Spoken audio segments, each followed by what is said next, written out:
ये Q का value हमारा 288 आएगा।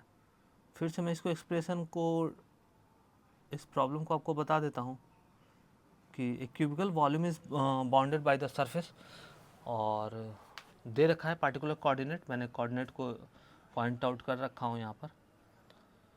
उसके बाद electric field in the region, तो इलेक्ट्रिक फील्ड का एक्सप्रेशन ई नॉट एक्स के फॉर्म में दे रखा है। ई नॉट का वैल्यू दे रखा है, ए का वैल्यू जो है वो क्यूब का साइड है उसका 2 सेंटीमीटर दे। Charge contain in the cubical volume हमको निकालना है क्यूब का वैल्यू। तो ये जे में, तो मैंने सबसे पहले electric flux equal to E dot delta S, और मैंने इस एलिमेंट्री फ्लक्स को ऐड अप किया तो नेट फ्लक्स का formula phi equal to E dot S निकाला। चूँकि हमारा एस हमारा एरिया वेक्टर है और ई हमारा इलेक्ट्रिक फील्ड वेक्टर है, तो इलेक्ट्रिक फील्ड का एक्सप्रेशन ई नॉट एक्स दे रखा है, और एरिया वेक्टर हमारा एस आई कैप लिख दिया, और आई डॉट आई का वैल्यू क्या होता है 1 होगा।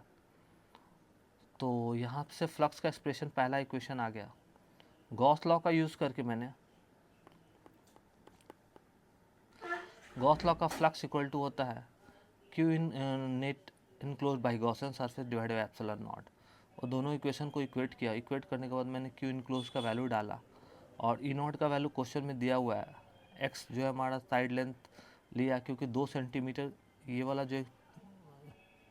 वाला जो पॉइंट है कहाँ गया, ये वाला, ये यहाँ से यहाँ तक इस एक्स पहुँचने के लिए एक्स का वैल्यू 2 सेंटीमीटर चलना पड़ेगा, 0.02 मीटर चलना पड़ेगा, ठीक है। तो 0.02, और एस का वैल्यू हमारा एरिया है, तो एरिया स्क्वायर है, तो स्क्वायर का एरिया साइड का स्क्वायर हो जाएगा, तो 0.02 इंटू 0.02। एप्सिलॉन नॉट का वैल्यू क्वेश्चन में दिया हुआ है 9 इंटू 10⁻⁻12, और क्यू इंटू 10। जब इसको मैंने सॉल्व किया तो आया आंसर 288 कूलम। कितना है 288 कूलम। तो यहाँ पर जो एक्सप्रेशन है Q का वैल्यू जो होगा वो 288 होगा। तो ये न्यूमेरिकल बेस्ड प्रॉब्लम है जो कि 5 क्वेश्चन हमारे जेईई मेंस में आते हैं।